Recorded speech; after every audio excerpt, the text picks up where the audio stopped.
di Jambi yang membuli mahasiswi baru dalam lift kampus viral di media sosial. Diduga menjadi korban perundungan, Iwanda Nugra Saputra, mahasiswa Universitas Udayana Bali tewas usai melompat dari lantai 4 ke kampus. Halo semuanya, kembali lagi di Podcast Kasta yang hari ini akan dipandu oleh dua host yang sangat keren tentunya, yaitu saya Imatus Widayanti sebagai salah satu demisioner kepengurusan Kasta tahun 2022 dengan partner saya. Dan saya Asep Saribudin sebagai host dan ketua Kasta. Oke teman-teman, hari ini kita akan membahas topik tentang mahasiswa tanpa bullying. Nah nanti pembahasan lebih lanjutnya kita mengundang salah satu narasumber yang keren tentunya dari STEBI Global Mulia. Beliau merupakan ketua BEM STEBI Global Mulia. Baik teman-teman, tanpa berlama-lama mungkin langsung saja kita panggil ya ketua BEM STEBI Global Mulia. Halo Kak, iya selamat datang ya Kak. Terima kasih. Kak. Oke teman-teman, ini kita udah kedatangan bintang tamu kita ya untuk narasumber kita untuk pembahasan kali ini. Seperti yang saya sampaikan tadi, kita akan membahas tentang mahasiswa tanpa bullying Kak gitu. Nah, malah tahu ya sekarang tuh lagi viralnya kasus di Universitas Udayana. Ada mahasiswanya yang terduga bunuh diri gitu. Nah ini informasinya masih simpang siur nih Kak, antara bunuh diri atau itu emang ada indikasi pembunuhan di situ gitu. Nah kita akan membahas itu teman-teman ya kayak terkait isu daripada kasus pembulian di kasus di Universitas Udayana. Nah mungkin nanti untuk pertanyaan pertamanya akan disampaikan oleh teman saya. Oke, ada pertanyaan Kak tentang pembulian yang terjadi kemarin itu yang marak di kampus ya. Apa sih pendapat Kakak terkait pembulian tersebut? Oke, betul. Menarik sekali ya tema kita pada malam hari ini karena juga mengingat ataupun mengangkat dari kasus yang memang sedang hangat diperbincangkan. Kalau kita lihat sekilas dari beberapa berita dan saya juga sedikit membaca, berita itu memang masih simpang siur sekali. Ada yang memang mengatakan dibunuh, ada indikasi pembunuhan, ada yang memang mengatakan bunuh diri. Dan memang dugaan bullying di kasus itu pun belum jelas terduganya siapa, belum jelas apakah memang benar karena bullying akhirnya bunuh diri atau gimana. Kalau menurut pendapat saya, itu bullying itu cakupannya terlalu luas, apalagi di ranah mahasiswa yang memang lagi bukan balita ataupun anak remaja. Mahasiswa ini kan biasanya usia 18 hingga 25, yang memang bukan lagi usia remaja yang 12 sampai 15 tahun. Kalau tanggapan saya sih penting sekali untuk kita mewaspadai hal-hal yang disekitar kita dan kita menjadikan diri kita sendiri adalah orang yang menjadi pelindung diri sendiri juga. Oke. Bagus sekali ya pendapat atau respon daripada kakak sebagai Parisma ya di STEBI Global Mulia.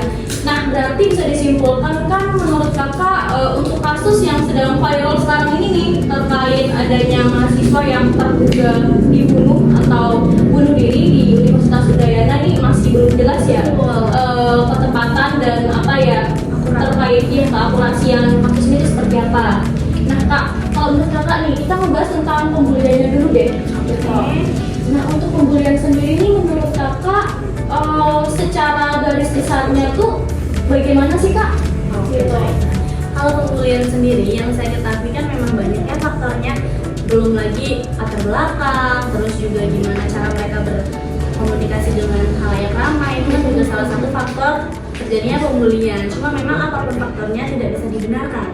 Kalau pembulian sendiri kan memang artinya membuat salah satu pihak ini merasa terancam atau dirundung oleh beberapa pihak yang akhirnya merasa kecil. Itu mungkin kalau pembulian sedikit banyaknya hal itu, mereka merasa kecil karena perundungan yang terjadi itu. Mereka disulitkan oleh beberapa pihak yang memang mereka merasa kecil, mereka menjadi sendiri. Kemudian apa sih bagaimana caranya untuk kita mencegah supaya hal Untuk mencegah pembulian, baik tidak terjadi di kampus? Oh gitu, baik kalau di kampus kita sendiri kan selain kita juga tahu kalau kampus kita ini memang sekolah tinggi ekonomi bisnis Islam yang memang Islam juga mengajarkan banyak hal kebaikan. Jadi dalam Islam pun kita melarang untuk merundung ataupun malah melukai orang lain. Biasanya kan kalau kita membuli kita banyak melukai maupun itu hati dan fisik. Jadi Islam pun melarang kita mengulangi orang lain. Jadi ya karena kita di sekolah tinggi ekonomi Islam, jadi kita harus mengikuti ajaran agama kita.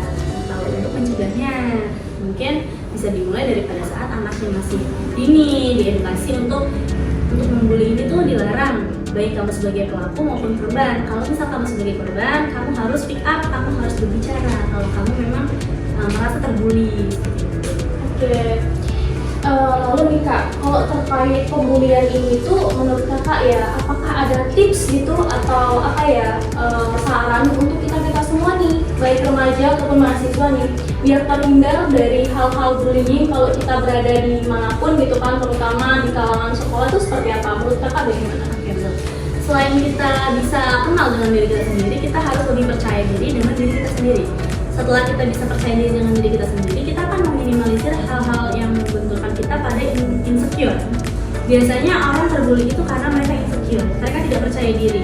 Mereka sekali dapat dikatain sama temannya, mereka langsung diam aja, mereka nggak membalas ataupun mereka memilih untuk keep sendiri dan mereka akhirnya merasa tersakiti. Biasanya kan sifat yang menjadikan kita dibully orang adalah kita yang diam, kita yang tidak bisa melawan, kita yang memang tunduk saja. Kita sebagai kita sebagai individu memang harus percaya diri supaya orang juga tidak semena-mena dengan diri kita sendiri. Jadi kesimpulannya tuh kepercayaan diri terhadap diri sendiri tuh lebih penting ya. Itu dulu yang harus kita bangun biar untuk hal-hal seperti bullying atau indikasi-indikasi di mana kita rentan untuk dinakalin atau dianiaya sama orang-orang tuh biar terhindar gitu ya. Oke, mungkin ada pertanyaan lagi? Oke, untuk bagaimana caranya ya supaya kita itu bergaulnya itu tidak membuli orang. Apakah kita harus hati-hati dalam perkataan atau tingkah laku kita? Iya betul. Karena memang kita juga tidak lepas dari pengaruh lingkungan. Lingkungan ini memang pengaruhnya yang lebih besar daripada yang lainnya. Segimanapun kita dibentuk oleh orang tua, kalau misalnya kita sudah keluar dengan lingkungan yang berbeda, kita pasti akan terbaur juga dengan yang di luar. Bagaimana cara kita menjaga diri kita agar tetap menjadi pribadi yang baik, menjadi pribadi yang waras? Karena menurut saya seorang pembuli adalah seorang yang tidak waras ya teman-teman. Jadi kita harus menjaga diri kita supaya tetap waras ya dengan cara kita percaya diri itu sendiri. Jangan sampai percaya diri kita ini malah menjatuhkan diri orang lain. Kita harus percaya diri sepenuhnya, tapi juga seperlunya. Jangan terlalu over proud dengan diri sendiri sampai akhirnya sombong. Sombong itu bisa membawa kita menjadi pembuli. Kalaupun misal Anda ataupun siapapun sudah merasa ada di titik tertinggi dalam hidup, bisa jadi sombong dan akhirnya menjadi pembuli. Walaupun memang tidak secara fisik, bisa juga secara mental ataupun non-verbal. Oke, baik Kak, untuk selanjutnya nih, Kakak kan Presma lagi-lagi ya, kan Presma studi global mulia. Nah, untuk di studi global mulia sendiri nih, apakah ada sesuatu program atau kegiatan baik yang diinisiasi oleh BEM-nya sendiri atau sama yang lain untuk mengantisipasi hal-hal yang berbau pembulian tuh di kalangan mahasiswa di studi itu bagaimana? Oke, baik. Kalau untuk hal-hal yang mengantisipasi pembulian, kita terkhusus kepada pembulian ini kita memang belum ada. Tapi kita ada forum diskusi insidental yang memang itu dari periode sebelumnya pun sudah ada. Kalau dari periode yang sebelumnya itu membahas terkait organisasi mahasiswa ataupun UKM. Kalau yang di tahun ini rencana kita ingin membuka forum itu untuk semua mahasiswa di studi global mulia. Untuk apa? Untuk mengeluarkan beberapa aspirasi mungkin, terus juga untuk ide-ide kolaborasi dan mungkin bisa juga menjadi pusat aduan ketika ada indikasi bullying. Gitu. Oke. Baik Kak, sebelumnya terima kasih untuk semua saran ataupun penjelasan dari Kakak nih terkait topik pembahasan kita pada hari ini nih. Nah, untuk pertanyaan selanjutnya nih Kak, kita ambil khususnya di studi kembali ya. Nah, berarti di studi ini untuk hal-hal berbau pembulian udah coba untuk diantisipasi ya untuk Ormawa ataupun dari BEM-nya itu sendiri. Nah, untuk peran aktif dari mahasiswanya sendiri nih untuk terkait hal-hal pembulian gimana nih? Selaku Kakak sebagai Presma melihat kondisi mahasiswa di studi seperti apa itu? Oke, baik. Kalau dilihat kondisi mahasiswanya, tidak sedikit juga yang memang mahasiswanya mahasiswa beasiswa ya Kak ya.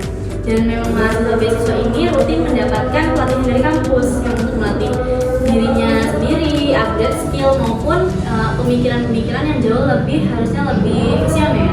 Jadi saya rasa mahasiswa-mahasiswa di SEMI ini pun punya pemikiran yang memang sudah dewasa dan juga memang sudah merasa waras untuk tidak saling membuli. Apalagi kita lihat sebenarnya manusia di SEMI ini kan tidak terlalu banyak ya, walaupun memang jauh-jauh orangnya dari perantauan dengan suku yang berbeda-beda.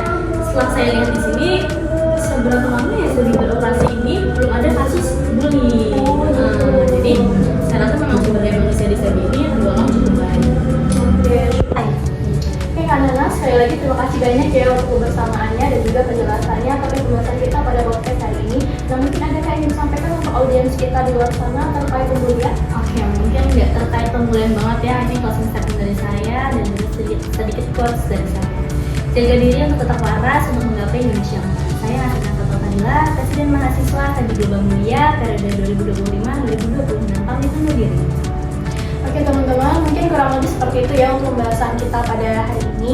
Nah, bila ada kesalahan dalam perkataan atau perbuatan kami selaku pengisi ataupun pembawa podcast Kasta pada hari ini, kami mohon maaf sebesar-besarnya. Bila itu wal hidayah, wassalamualaikum warahmatullahi wabarakatuh.